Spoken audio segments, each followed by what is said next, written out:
Right now, as you're listening to this, there's a part of you which is sabotaging your success.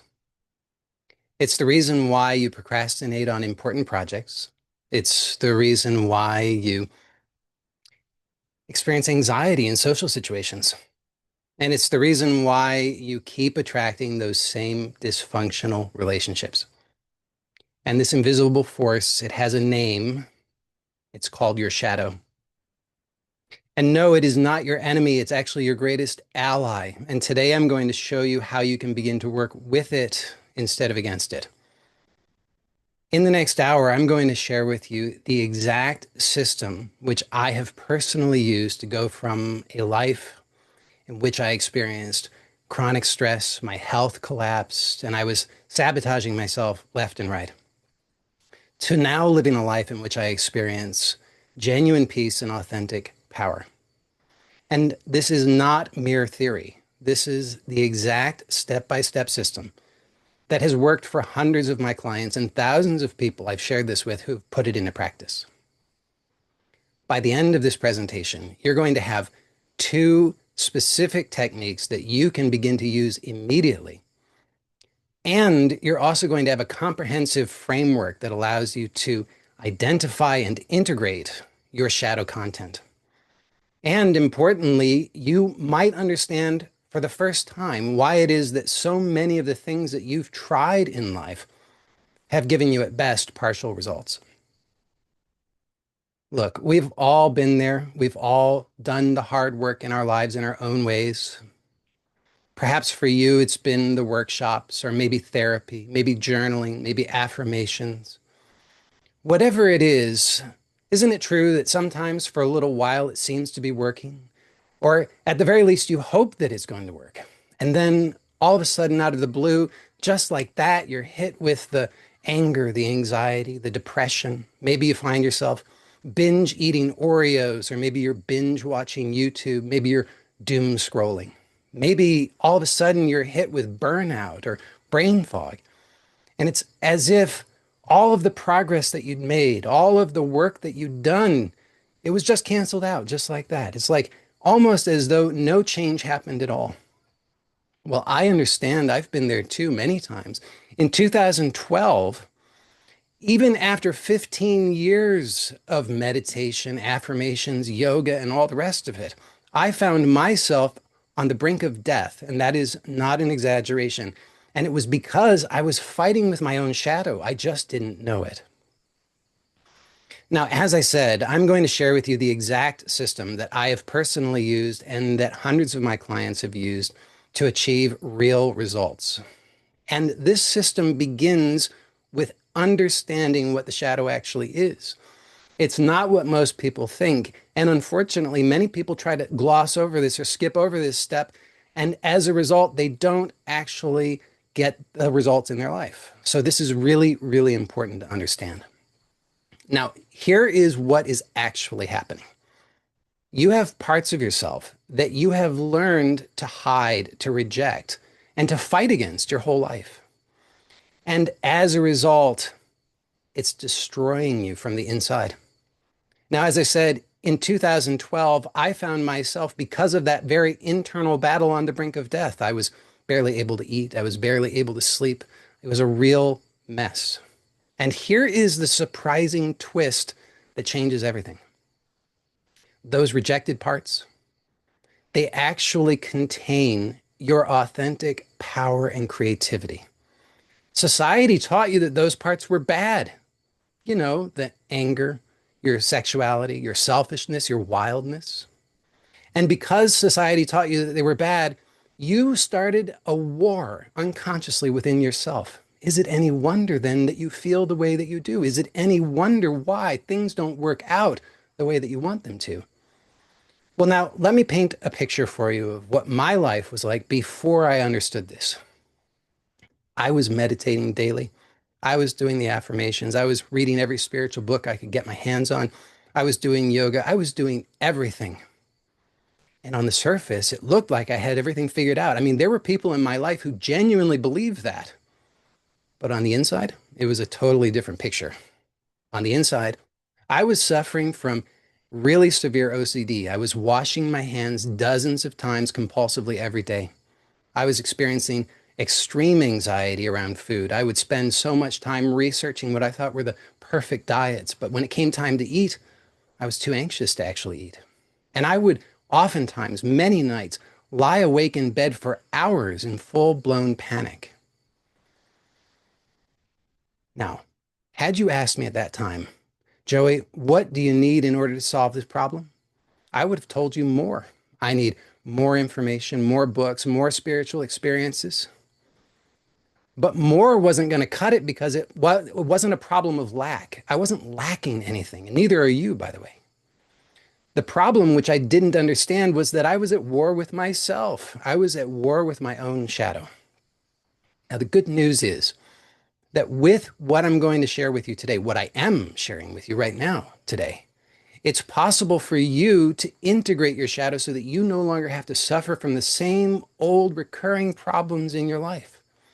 And it gets better than that. Because when you start to integrate your shadow, as I've already mentioned, you start to come into contact with your own authentic power and creativity. As a result, your life starts to blossom in ways that you had never even dreamed were possible. Now, the next step is to understand how your shadow was created in the first place. This is really important. Each of us comes into this world absolutely whole and complete. We are lacking nothing. We don't know anything about duality. We don't know anything about good and bad. Those concepts don't exist for us. But this world is a world of duality. Think about it. Everything in this world has its opposite. Up, down, left, right, here, there, you, me, everything. This is a really deep concept. And it's true. Everything has its opposite. Everything is defined by what it is not. That's just the nature of this world. So what do? We set about trying to navigate this thing. And we just look around and we find what's there for us, the teachers that we have in our life, our parents, our school teachers, television, religion, friends. And they teach us something that we didn't know before. They teach us something surprising. They tell us there's something acceptable about you and there's something that's unacceptable about you. And so we do what everybody else does with this information. We try to comply as best we can so that we can survive. We do what we think we're supposed to do, which is to try to get rid of all that's unacceptable and to try to keep everything that is acceptable. Well, to the degree that we're able to seemingly pull that off, we're rewarded by society. Society says, we like you. We like what you're doing. Keep it up. We're going to give you rewards and accolades. We're going to acknowledge you. But there's one big problem that nobody tells us. And that is this. It's an impossible task.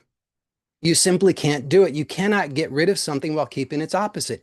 Life doesn't work that way. You cannot get rid of the bad while keeping the good any more than you can get rid of the valleys and keep the mountain.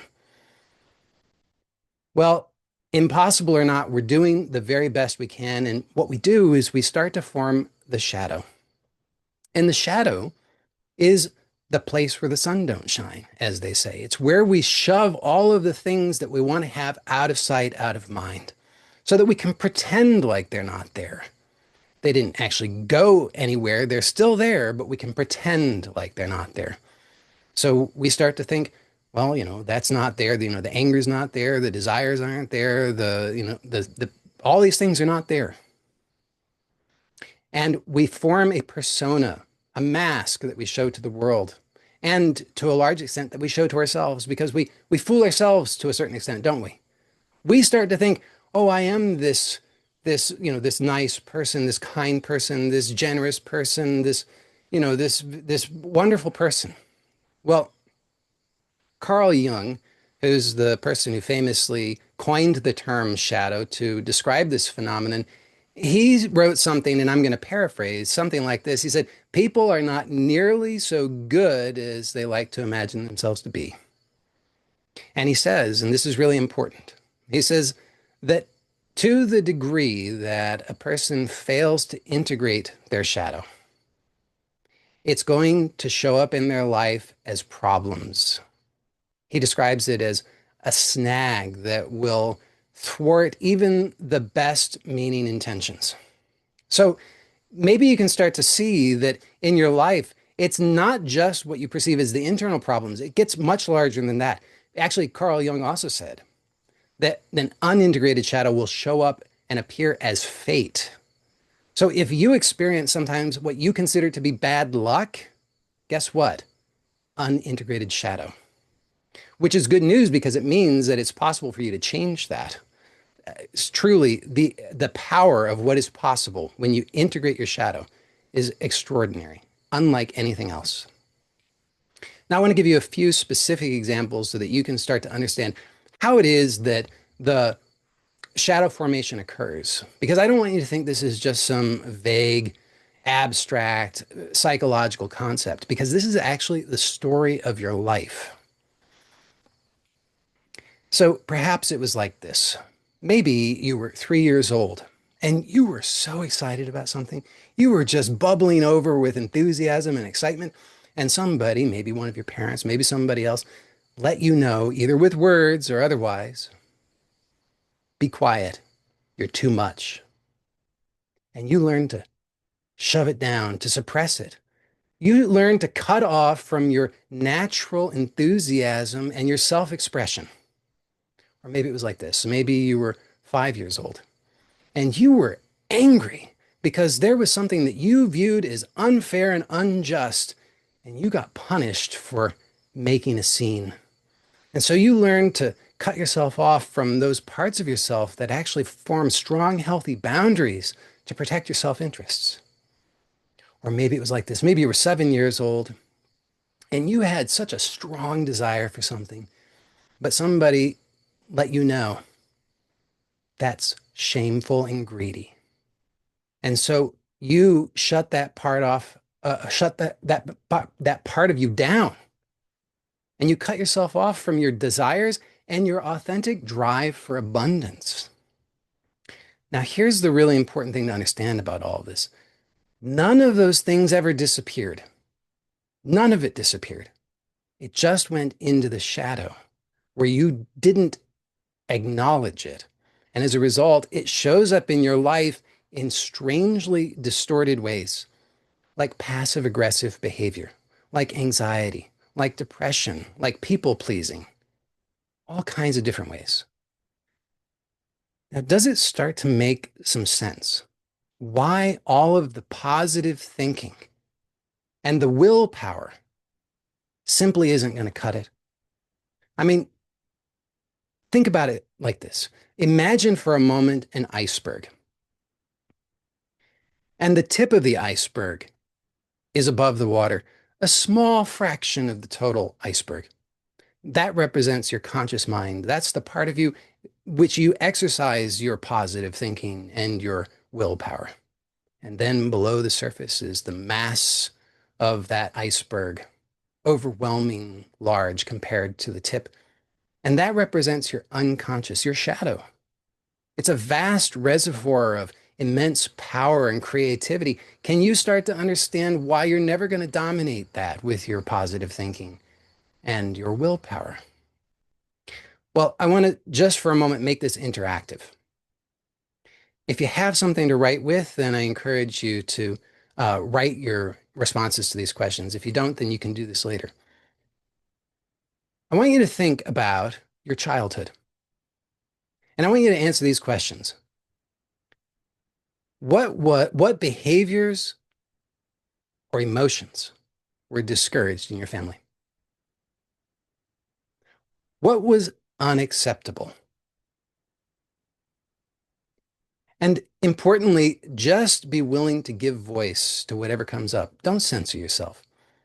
Because the power of this simple exercise is that you start to actually connect to your shadow which has been suppressed, which you have not given voice to. You want to allow for this shadow to start to have a voice. This is not to say that you're suddenly going to start to express violent outbursts or things like that, but rather to actually start to give voice just on paper. Just write down the first three things that come to mind.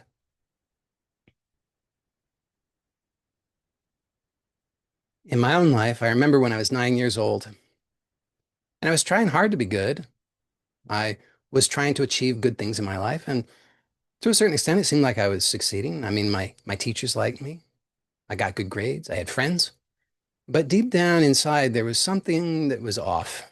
And I could tell that this was true because many afternoons when I would get home from school, I would start eating and I wouldn't stop until I was so full, so uncomfortable that it was difficult to breathe.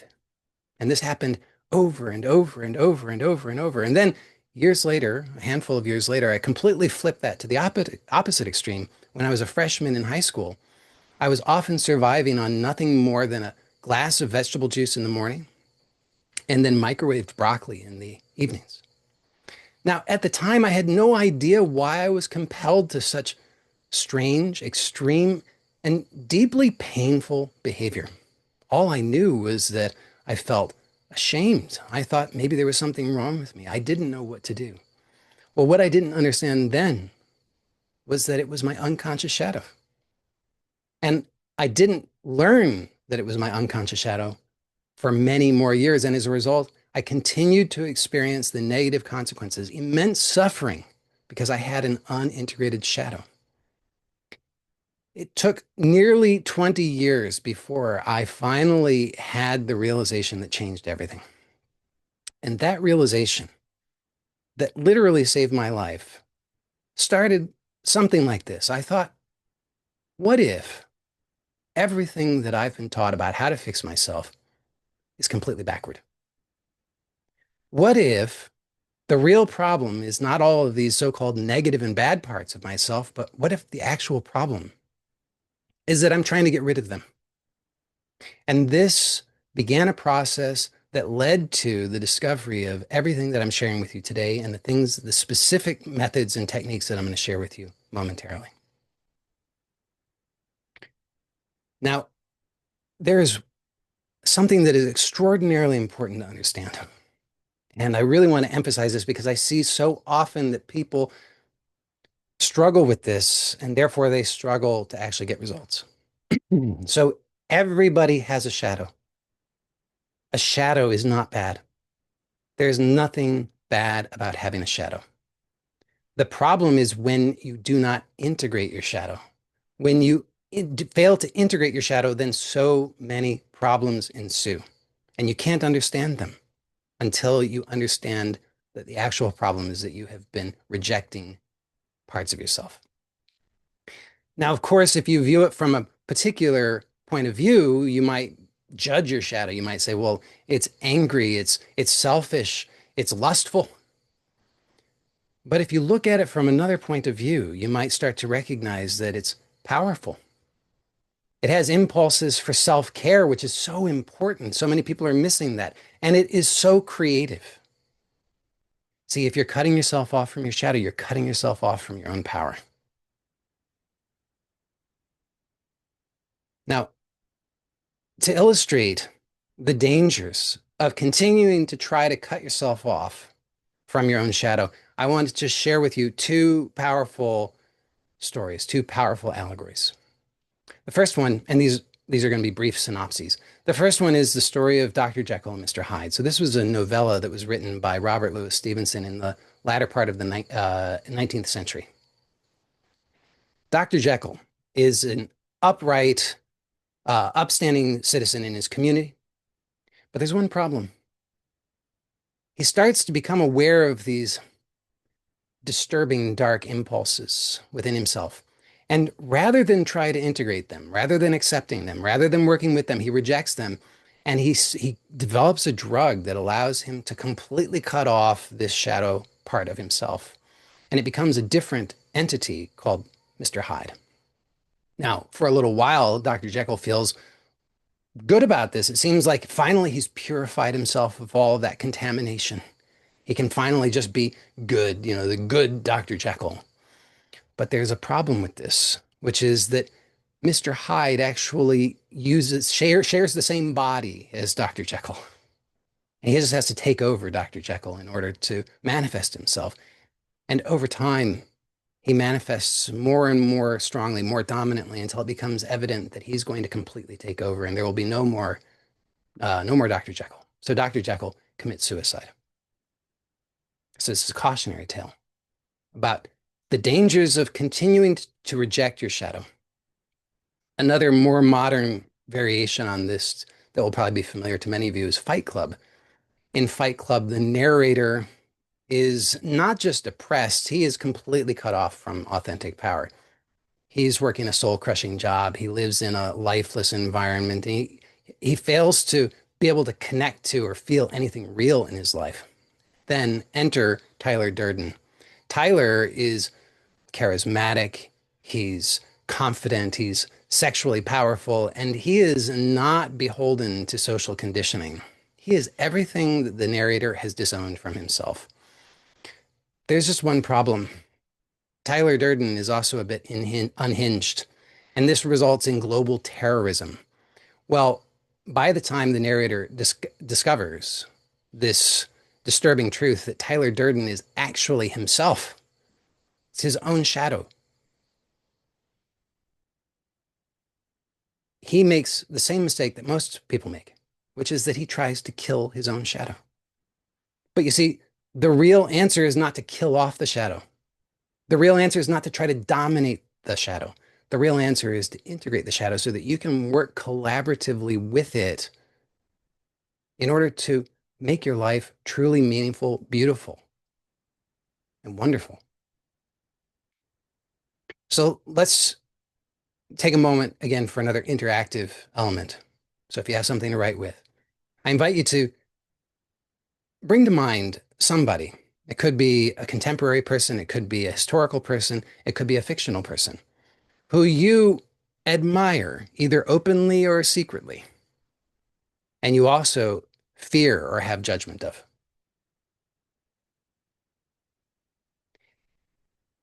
And answer these questions. What do you admire about this person? What are some of the things that you admire about this person? Just write down the first few things that come to mind.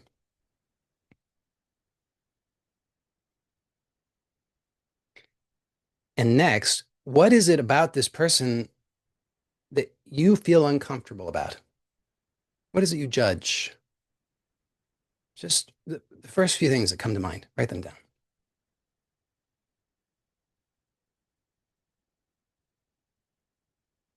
Now, the only reason you have these reactions is because you already have these things within you. And chances are they're in your shadow. So to recognize, to acknowledge that these things that you are admiring and judging in others are actually part of your own shadow can be very transformative. And we're going to explore this in a little bit more detail in just a few moments.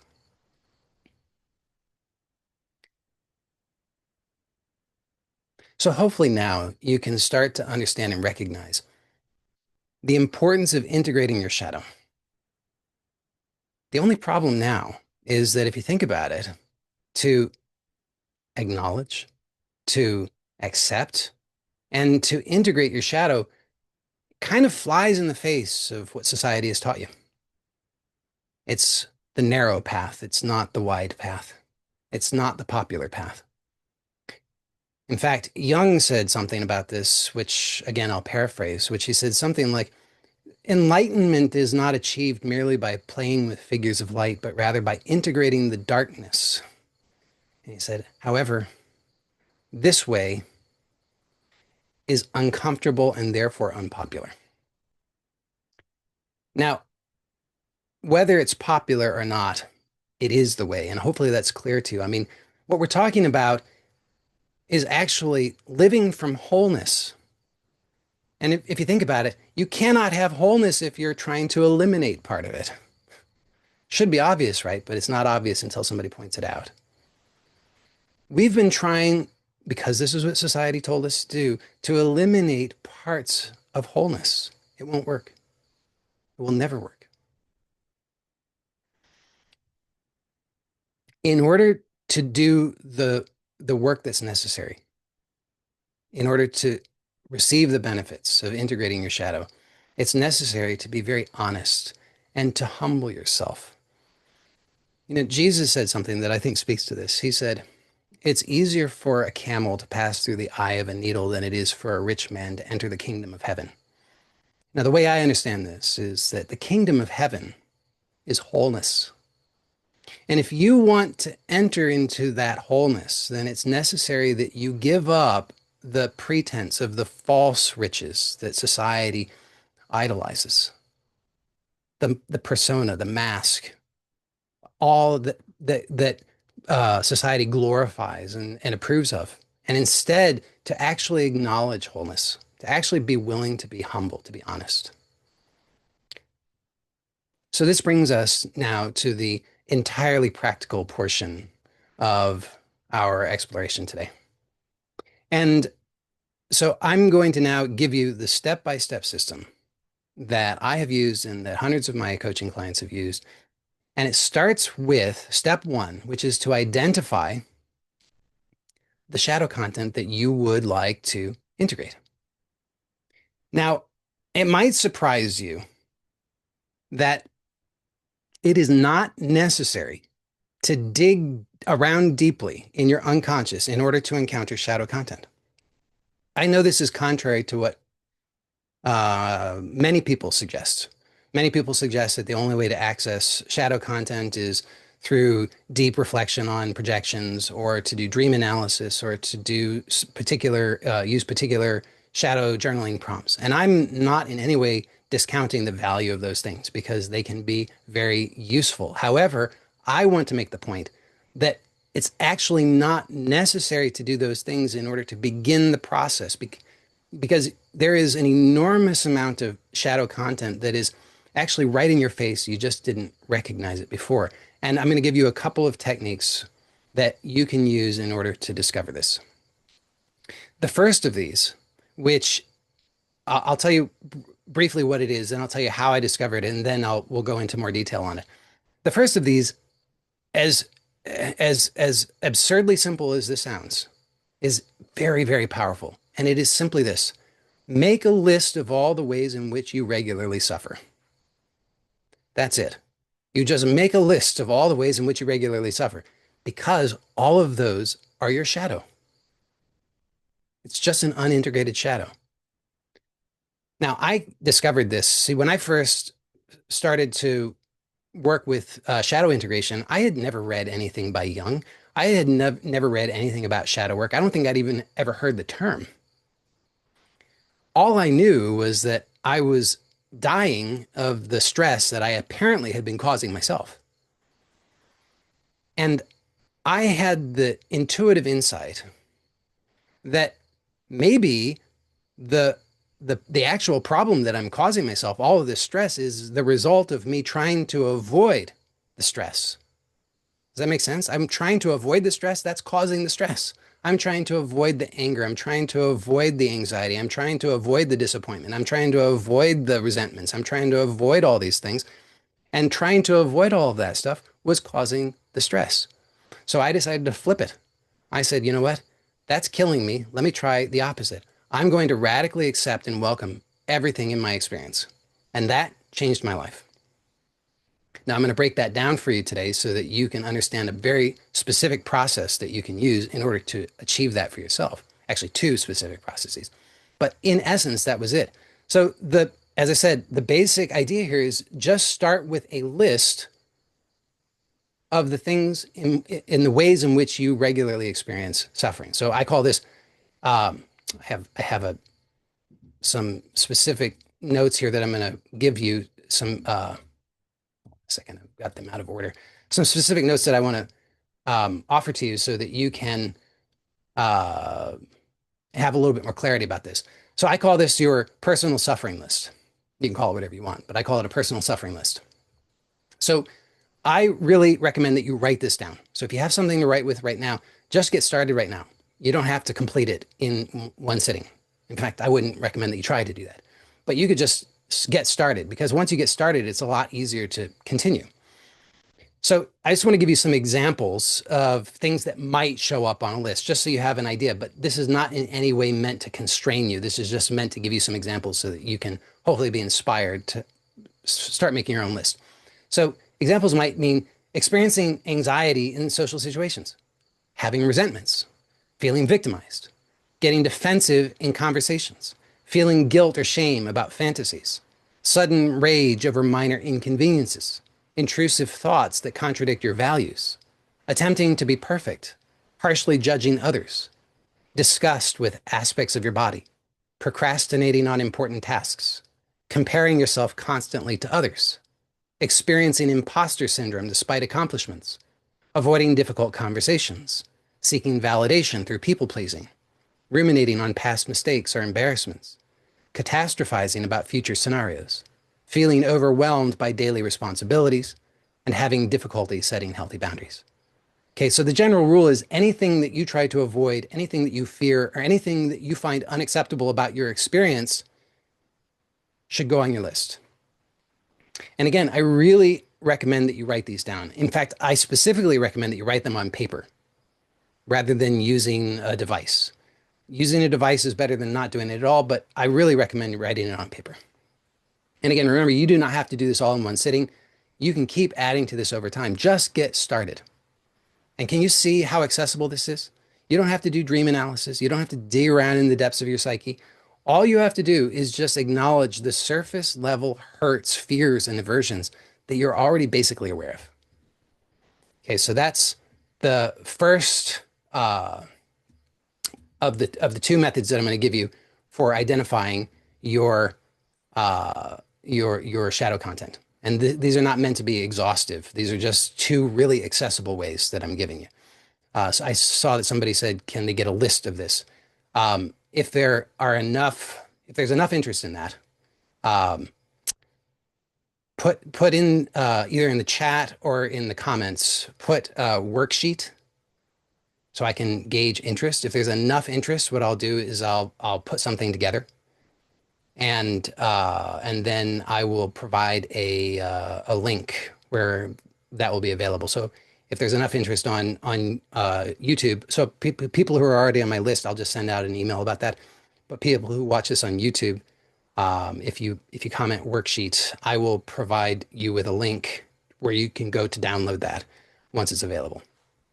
Okay, so the next way in which you can discover your shadow content is through projections.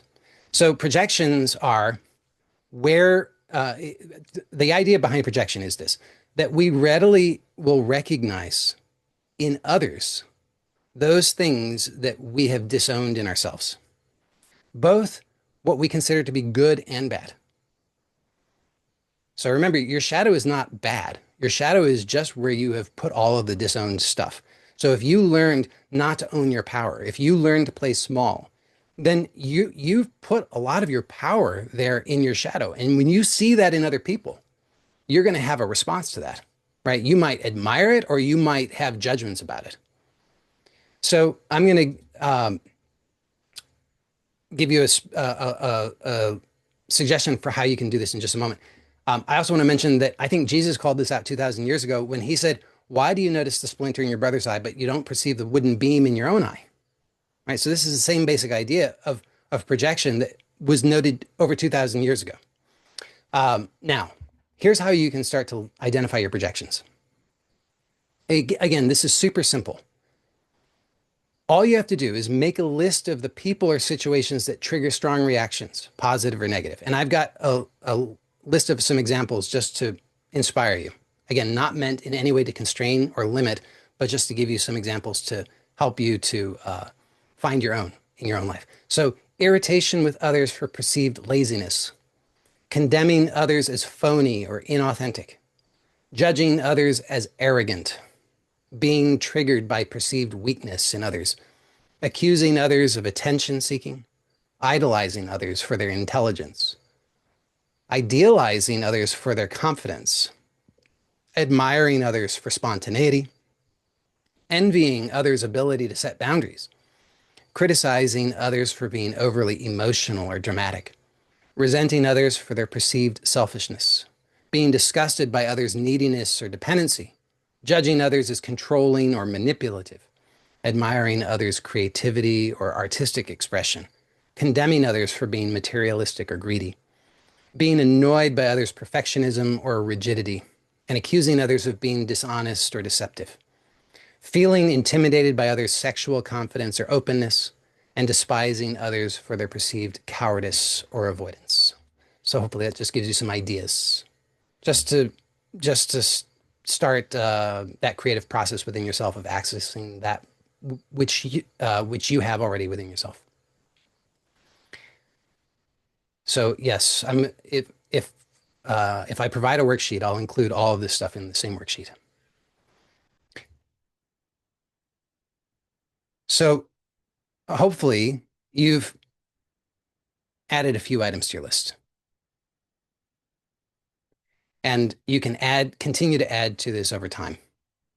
Now, what we're going to do next is I'm going to start sharing with you these two methods that you can work with in order to integrate this shadow content.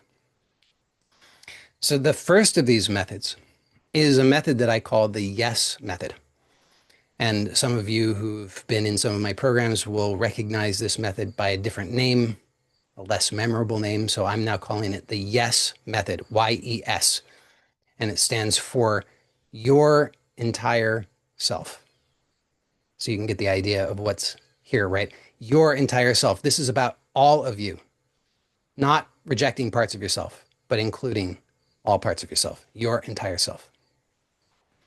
So this method is so aligned with everything that I've talked about so far that it doesn't require a lot of introduction, but I'll just give you a little bit just so that you can understand this, how this works.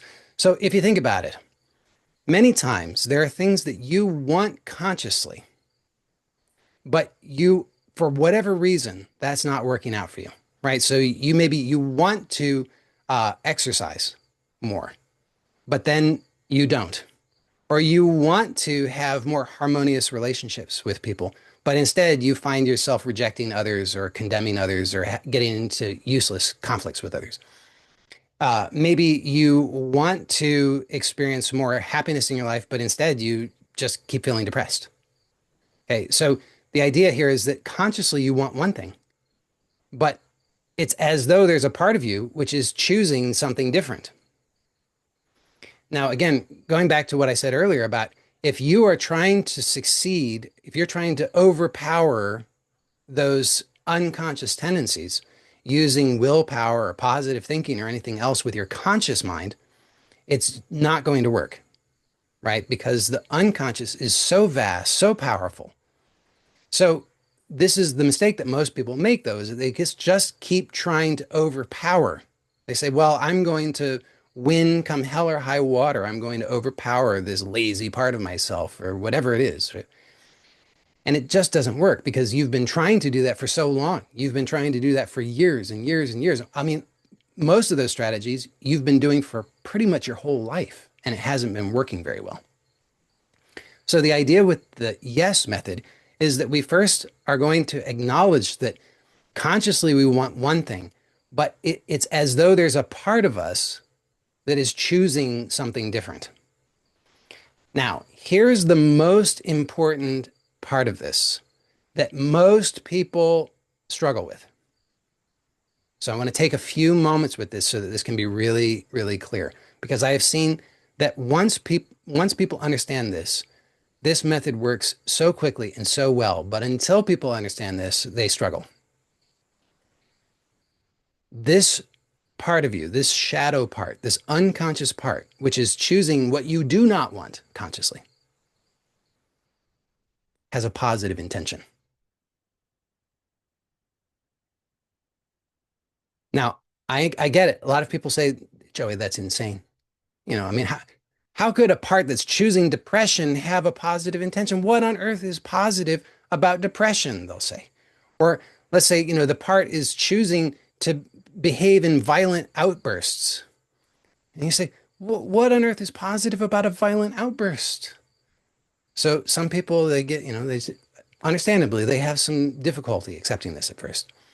So here is how I recommend that this is how we can approach it. So this part of you that is chooses, so just bring to mind something that you, maybe some item from one of your lists, where consciously you want something different, but it's as though there's a part of you that is choosing what you don't want. And you can actually just talk to that part of you and ask it, what is it that you want through this thing? Through the depression, through the violent outbursts, through the procrastination, through whatever it is. What is it that you want through this? Because think about this. Clearly, it doesn't want depression, right? Clearly, it doesn't want just to procrastinate. I mean, there's nothing actually good in and of themselves of those things. So this part isn't stupid. It doesn't want those things for the things themselves. It chooses those things for a reason. Ask it, what is that reason? What do you want through that? And I'll tell you what I found. About half the time, the answer is protection, safety, security. So if you get that answer, don't be surprised. Because almost about half the time, that's the answer. Other times, it's a different answer. Now, sometimes if you get the response like, well, it's for safety, it's for protection, you could probably agree, well, that's generally kind of positive, right? I mean, you want to be safe, don't you? You want to be protected. So that on the surface, at least that can start to become apparent as a positive intention somewhat. It's moving in a positive direction. Sometimes the initial response is not yet entirely obviously positive, right? I mean, sometimes you say, well, the part says let's say the part's strategy is a violent outburst. And you ask the part, well, what's your positive intention? It's like to be right. And you say, well, is being right such a positive intention? Not necessarily, obviously so. But then you can just keep asking. When you have that, what does that give you? Right? So if the part says that what it wants is to be right, you could say, well, okay. And when you are right, what does that give you?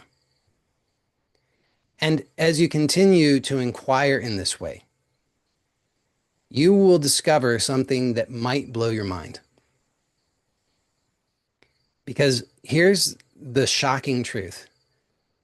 These parts, without exception, are always ultimately trying to achieve something like peace, love, happiness, connection, joy, freedom, abundance.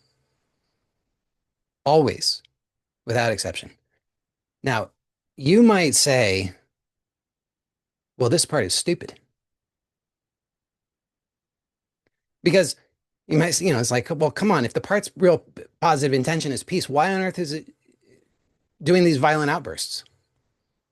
Or whatever it is, if its real intention is love, why is it choosing depression? But here's the thing to understand. How long have these patterns been around for you? How familiar is this? Whatever it is, the depression, the anger, the frustration, the envy, the jealousy, the whatever it is, how long has this been around? Long time, hasn't it? I mean, can you remember a time when it wasn't like this? You'd have to go back a long ways, wouldn't you? In most cases, not always, but in most cases, you'd have to go back a long ways. For most of these, the part was formed in childhood. Now think about it. The child didn't know any better. There was nobody there to tell the child, hey, there's a better way. The child was left on its own to try to figure this out, to navigate this very challenging situation. And this was the best it could come up with. Can you have a little compassion for it? The part isn't stupid and the part isn't bad. The part actually is incredibly intelligent. It helped you to survive. You could thank the part for that. If you can start to see the truth of that, that will change your life. Just start to recognize this part helped you to survive. It's not your enemy. It's just that its strategy is outdated. Now, I'm going to tell you a brief story that I think can help to illustrate this. Some of you will have heard this story from me before because I tell it a lot. So, as some of you may know, I hope most of you know, the Japanese fought in World War II against the Allied forces. And they surrendered, Japan surrendered in 1945. Now, do you know in what year did the last Japanese soldier surrender? And the answer to that is 1974. Do the math. 29 years. 29 years that soldier was fighting guerrilla warfare on the Philippine Islands, in the Philippine Islands. Now, after the Japanese surrendered, there were quite a few Japanese soldiers that were still in Indonesia or in the Philippines or elsewhere, and who had not been notified and recalled. So the Japanese had a strategy where they dropped leaflets informing these people that it was the end of the war. But of course, most of those Japanese soldiers, they determined, well, this must just be enemy propaganda. So they didn't surrender. They continued to fight. And some of them until 1974. Now, after those leaflets didn't work, the Japanese decided, well, okay, let's do something different. They got letters and photographs from the missing soldiers' families, and they dropped those from airplanes. And again, the soldiers, the majority of them, they got those and they said, it's enemy propaganda. Enemy propaganda. So finally, over time, some of them died, some of them surrendered, but there was one holding out until 1974 in the Philippine Islands. And finally, what the Japanese decided to do was they brought his former commanding officer out of retirement. The guy's an old man by now. They put a uniform on him. They sent him to the Philippines, and he gave new orders to the Japanese soldier. Finally, the Japanese soldier said, thank you. I mean, can you imagine? 29 years, guerrilla warfare, isolated. What a relief it must have been to finally get the new orders. These parts of yourself, they're kind of like that Japanese soldier. You actually formed these parts of yourself at an earlier point in your life. You gave them instructions. You said, you are responsible for peace. You are responsible for love. You are responsible for connection. You are responsible for harmony. And they had the only strategies that they knew at that time, which were pretty good for the time, but not so good now. Now, think about this. All of these years, you have been at war with them. These parts think that you've gone insane. I mean, think about it. You gave them the orders in the first place, and then you're going to war with them. What else can they do other than dig in their heels and continue to do what they were ordered to do until you're willing to stop making them your enemy and you're willing to start treating them as your ally. And that's what this is about. That's what the yes method is about. So hopefully you can understand now. These parts of you, these shadow parts, they are not your enemy. They have very positive intentions. You assign them these orders, and they've been doing the best they could with the limited strategies that they had available to them because they were isolated. You isolated them. So the solution is to work together with them. Stop isolating them. So here's the basic process. So you start with an item from one of your lists where you can identify that consciously you want something different, but it's as though there's a part of you which is choosing whatever the undesired behavior or experience is. And you're going to work with that part, and you're going to do this. You're going to, first of all, acknowledge within yourself that this part has a positive intention. Even if you don't yet understand what it is, just acknowledge that it must have a positive intention. It's part of you. Resolve that you will end the war today, that this is your ally. And despite the fact that you have a long history of pretending or imagining wrongly that this is your enemy, you choose today to acknowledge that this is your ally, your friend. Have compassion for it. See this part as this loyal ally who's been doing exactly what you told it to do, despite the fact that you've been at war with it. Now, from that place of compassion, simply ask the part. You can do it in writing, you can do it by vocalizing it out loud, or you can just do it silently within yourself. Ask the part, what is your positive intention for me? With whatever this is, whatever the behavior, whatever the choice, whatever the feeling, what is your positive intention? And just listen to and acknowledge whatever the response is. It might come to you as a word, it might come to you as a feeling, it might come to you as an image. It will come to you immediately. This is really important. It will come to you immediately. I see this often. People will, I'll see it flash immediately on their face, but then they dismiss it. And then there's just, they're furrowing their brow, they're thinking really hard, and then they'll, after a minute, they'll say, I don't know, nothing's coming to me. Happens so often. It's like that, immediate. It comes to you immediately. Don't overlook it. Just, it doesn't necessarily make sense to you. That's why you dismiss it. Just be willing to give voice to it. Write it down. Whatever it is that comes to you, write it down. This is so important. By doing this, you are totally transforming your relationship with your shadow. Because think about this. Until now, you have ignored what this part was communicating to you, unless it had to resort to depression or anger or whatever the thing was, because you wouldn't pay attention otherwise. So just to be willing to listen to what it says is radically life altering. Such a simple thing, yet so powerful. Now, whatever the response is, don't judge it, accept it. It doesn't have to make sense to you. You might have conditioned judgments of it. Like I said, if the part says, well, my intention is to be right, you might have judgments because of things you've learned with your big prefrontal cortex that says, well, I shouldn't want to be right. That's not spiritual. I've heard it said that I could either be right or I could be happy. I choose happiness. I won't.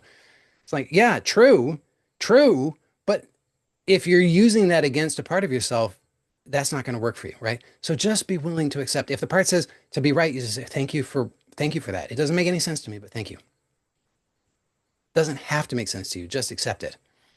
And then what you're really looking for is the core value. And the core value is going to be expressed as some of those things that I mentioned earlier: love, peace, connection, joy, happiness, abundance, freedom. So you're going to continue until you arrive at the core value. You're going to continue to ask questions such as, when you have that, what does that give you? Or what's important about that? These are not the only questions you could ask, but these are two variations that can both be very effective. So when you have that, what does that give you? Or what's important about that? So when you have that, what does that give you? I'll give you a complete example of this in just a moment so that this can make sense to you. But those are the questions. So you're going to eventually arrive at, what is that core intention? Then all you need to do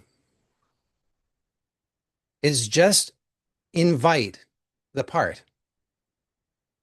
to explore together with you new ways of achieving that are compatible with what you want consciously. And importantly, you have to be willing to make this an honest negotiation, right? So if you're thinking, I want to, consciously, what I want to do is I want to speak on at a TED talk event. And the part of you is like, hell no. That's terrifying. I won't do it.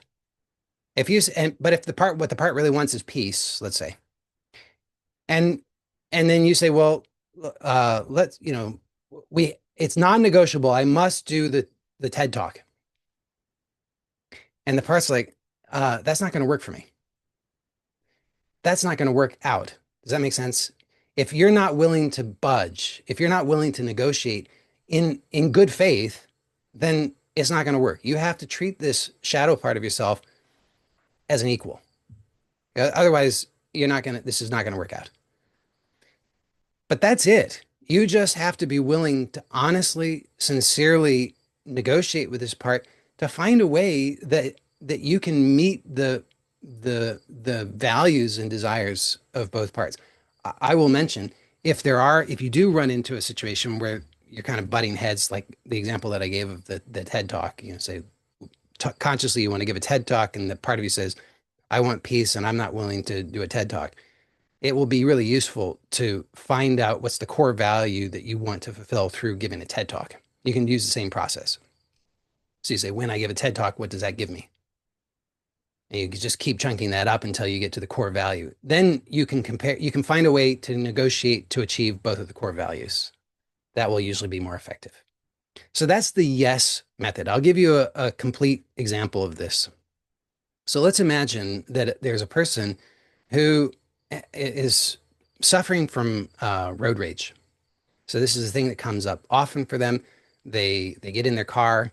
If I don't know if this is uniquely American or not. If this doesn't make any sense to you, then it's a thing that happens in America when people get rageful in their cars.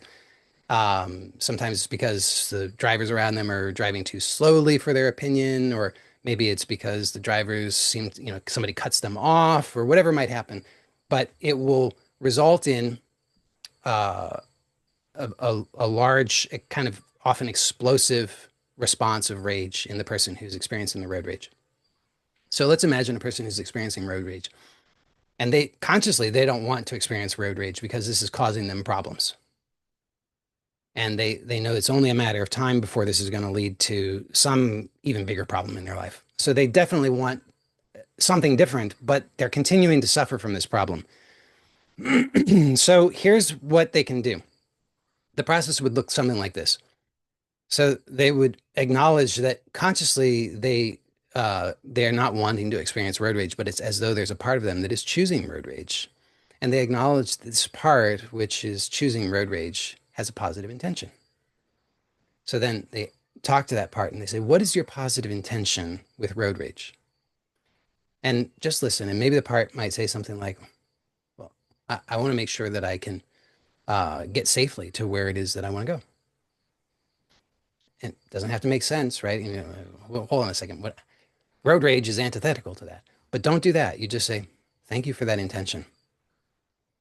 And help me to understand when you get to where it is that you're going on time, what does that give you?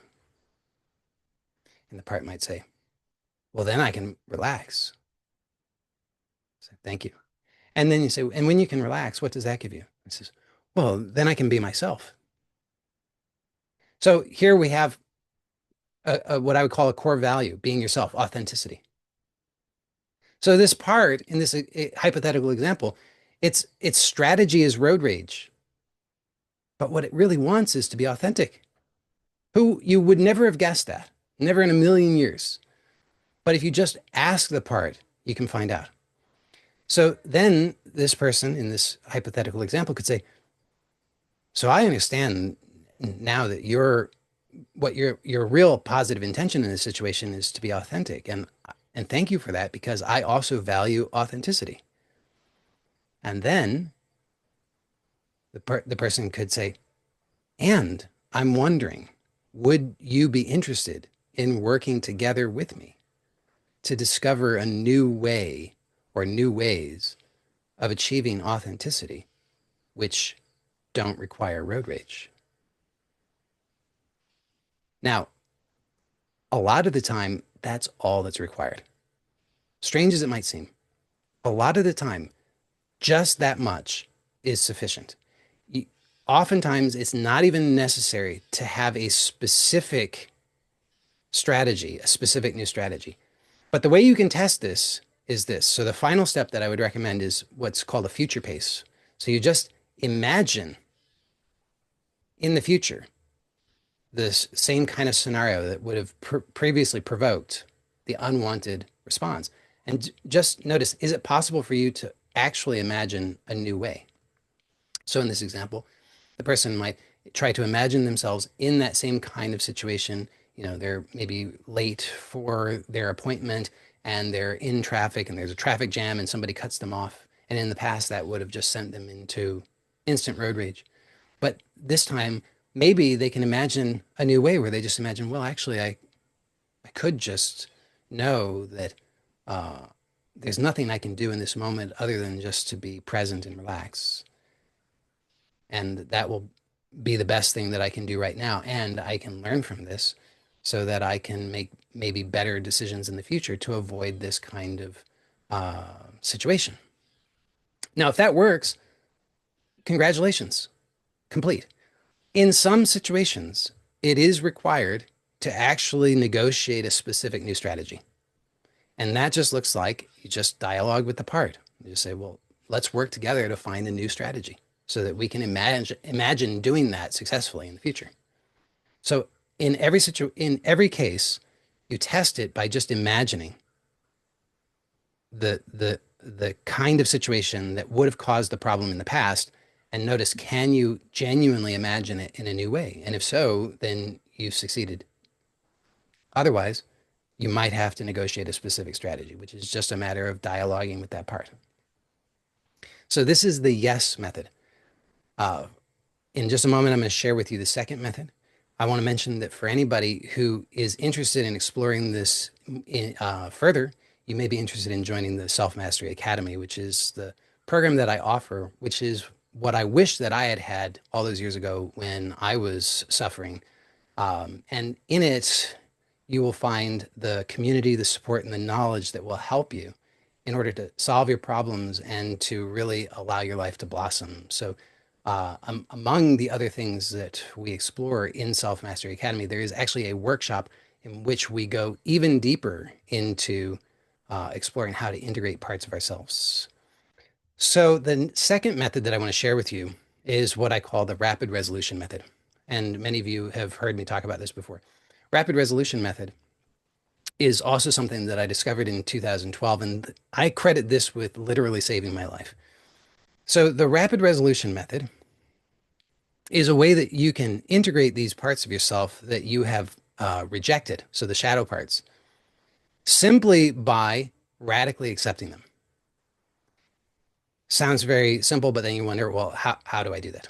So there's a how to. I'm going to describe that now. So the process is this. What I discovered in 2012 was so I had so many things that I was trying to avoid in my life, so many things I was trying to avoid feeling and thinking and remembering and so forth and so on. And I realized that that was killing me. So I realized, as I mentioned earlier, that what I needed to do was to flip that around and actually start to radically accept all of these things. And so initially, what I did was exactly that. I would just simply choose the things that I was trying to avoid, and I would imagine them, and I would imagine myself in the worst case scenario, and then I would notice any way in which I was trying to avoid that within myself. So ways that I was tensing up, ways I was trying to avoid looking at things or thinking about things, and I would just allow myself instead just to open to it and accept it and allow all of it. And the more I did that, the freer I became. What I discovered through that process, though, was that there was an easier way when there were a couple of things that I found.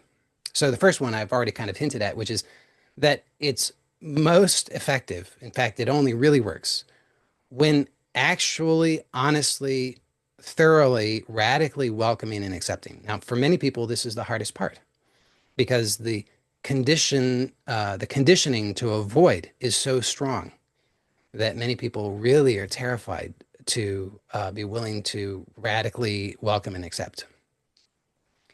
So the second thing that I discovered helps to resolve that, which is I found that even in my own experience, there were many times in which I found it quite difficult to sustain fully welcoming and allowing the things that I habitually had tried to avoid. And so, what I found that works really well instead is that it's possible to uh, iteratively do this only in short bursts. So, you might have heard people say things like, just be with your feelings. And there's a truth in that. But the problem is, for many people, when it comes time to just be with their feelings, they don't know how to just be with their feelings because it starts to kind of feel overwhelming and the tendencies to avoid are really strong. So what I found was that it was possible for me to, in a very short burst, even for just a second or even half a second, to radically allow or accept whatever it was that was there within myself, the feelings, the emotions, the mental images, the fantasy, negative fantasies, whatever it was. I could just completely open and accept that for just half a second. Then just shift attention to something else for a moment and then repeat that same process. So it looks like this. Let's say, so for me, and this might seem silly, but at that time in my life, there were many thoughts that I had and many things that I had such a strong aversion to. I was terrified of them. And one of those was sugar. So I know it seems absurd, but my experience of that was really awful. So I decided to start with sugar. And what I did was this. I started out by just imagining um, the most that I could imagine that was not totally overwhelming.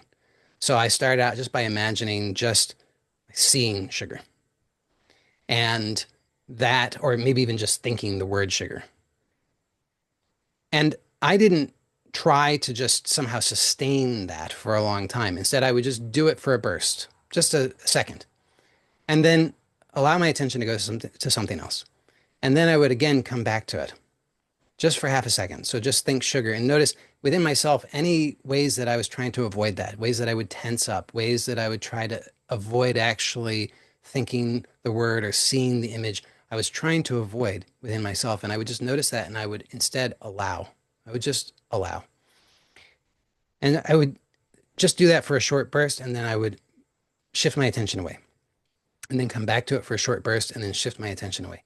And and then over time, and it didn't take very long, I mean, just within the space of seconds, I was able to then intensify it. Instead of just thinking of the word sugar, I could imagine that I was holding a spoonful of sugar. And then I could proceed to imagining that I was tasting some sugar. And then I could proceed to imagining that I was eating large amounts of sugar. And it got to a point where I was kind of taking it to an extreme, and I actually imagined that I was swimming in a pool of sugar. And then once that was no longer causing me any distress, then I went on to actually getting sugar. You know, I went to the store, I looked at the sugar, and then I would release the resistance, and then I would get the sugar and I, hold it in my hand, and I would release the resistance, and then I bought the sugar and I brought it home, and then I would eat a little bit of sugar. I was progressively increasing now I never actually filled a swimming pool full of sugar and actually swam in it. I didn't need to do that, but um, using this process, I was able to release. I was able to cure myself of the OCD. I was able to release anxiety about all kinds of things. I was able to radically improve my health. I was able to dramatically improve the quality of my relationships. I was able to start to experience peace without having to think all the time. So many benefits came from this. And so the basic process is I've already kind of outlined, but I'll give you the specific steps. So start with selecting an item, something that you have a unwanted reaction to. So something that you feel afraid of, something you feel angry about, something that you feel apprehensive about, whatever it is. And you're going to uh, bring that to mind and then give a subjective rating on a scale from 0 to 10 of how much distress you experience in regard to that. This is useful because you want to be able to bring this down to a 0. So we want to get a baseline test. Then you're going to focus on that and notice whatever it is about that that is most disturbing to you. And for just a second, choose to completely open to that. Whatever it is, whatever you find most disturbing about it, choose for just half a second to open to that. Then you're going to shift your attention to something completely different. And so you can just like count, shapes around you or colors around you, or you can ask yourself stupid trivia questions, or you can just count backward, anything that will engage that rational part of your mind for a moment. Then you're just going to repeat those steps. You're going to give it a subjective rating on a scale from 0 to 10. As long as it's not zero, as long as it's greater than zero, or you can make it greater than zero, then you're going to notice what about that is most disturbing to you or most upsetting. And you're going to just choose to open to that for a moment. And then you're going to shift your attention to something else. And just keep repeating those things. And in a remarkably short amount of time, the charge will drop. And sometimes it happens in a matter of seconds or minutes, that a thing that might have been causing you so much distress for years or maybe even your whole life can vanish. It no longer causes you any problems. It's really remarkable. I have, as I said, I've used this myself. I credit this with completely saving my life, absolutely transformed my life, put my life on a completely different trajectory. I've also seen so many people get incredible results from this. It really has the power to completely radically change a person's life for the better. So I highly recommend this method. So these are the two methods that I wanted to share with you today for integrating shadow content. They are extraordinarily powerful and they're also very accessible. Now, I understand that in this relatively short amount of time that, I've only given you the instructions. So if you want to get the results, you actually have to put these into practice. Just, getting the information amounts to a little more than entertainment if you don't actually put it into action. When you put it into action consistently, that's when you will get the results. All of the benefits that I have talked about today, I have actually understated them. And you can have all of those benefits and more when you consistently work with these things. Now, as you're working with them, of course, you might have questions, and I encourage you to show up to these meetings regularly and then you can ask those questions, or you could join Self Mastery Academy. You can ask questions that way and get even more support. The key thing, though, is to make the commitment. So I know, because after working with hundreds of people, I know for sure I can predict who's going to get the results and who won't. Because it's as simple as this. Those who actually start and persist get the results. Those who don't. It's that simple. It's not genetics. It's not nationality. It's not gender. It's not how tall you are. It's not how traumatic your life has been. It's none of those things. It's only a matter of those who commit and follow through, they get the results. Plain and simple. So do yourself a favor. I'm going to make a request of you. 3 things. Okay. First is this. Make a commitment that if you have not already started, make a commitment to start your list, your personal suffering list and your projections list. Make a commitment to yourself to start that. And when are you going to do it? When specifically? Get real about this. I want you to figure that out right now. When are you actually going to do it? Do it. Can you do it today? If so, when specifically are you going to do it? And if you're not going to do it today, when specifically tomorrow are you going to do it? I want you to write down your commitment so that you actually are going to follow through on that. That's the first request. Second request is this. Choose one of the methods that you're going to use. Are you going to use the yes method, or are you going to use the rapid resolution method? Of course, over time you can use both of them, but at any one given time, you're only going to use one of them. So which one are you going to use? Which one specifically are you going to use first? Choose that. Write that down. Third thing is this. Make a commitment right now. When are you going to do that? When are you actually going to use the method? And again, if you're going to do it today, when specifically today will you do it? Write that down. And if you're not going to do it today, when specifically tomorrow are you going to do it? Write that down. Now, again, I know because I've seen it time and time again. Those who make the commitment and follow through, they get the results. So please do yourself this favor and make that commitment to yourself now so that you can get the results. And then show up here. If you have questions, then show up here so that you can get that support, so you can get the results. Don't allow yourself to make excuses not to get the results, because you can get the results.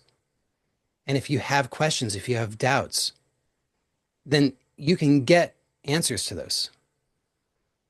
You just have to be willing to show up and ask. Every Monday, right here in Zoom, I offer a free group coaching session to everybody who shows up. If you are watching this on YouTube and you're not currently on my email list and you don't know how to show up to these live, get on my email list. Go to my website. It's joeylat.com. I'll provide the link in the description on YouTube. When you show up there on my website, you'll see a link for a book, a free book. You can get a digital copy of this book. And when you do that, you're also going to get information so that you can join these meetings live. And when you join these meetings live, you can participate in the group coaching session that follows. So if you have any questions, you can get those questions answered. If you want me to guide you through one of these methods, we can do that in the session. So make sure that you take advantage of that. If you want even more support, please check out Self Mastery Academy. It's at joeylott.com/self-mastery. I'm going to provide the link in YouTube in the description. That is an amazing program. I can say that sincerely because, like I said, it is exactly what I wish that I had had. I am absolutely committed to people getting the results in that program. I give everything that I can so that people can have all the support, get all their questions answered, have all the knowledge, have the support of the community. Everything is there. All you have to do is make that commitment and show up, and you can get the results. So check that out if you're interested. That's it for now. So for those who are here live, we'll stay on for the group coaching. For everybody else, blessings to you. Take care and bye for now.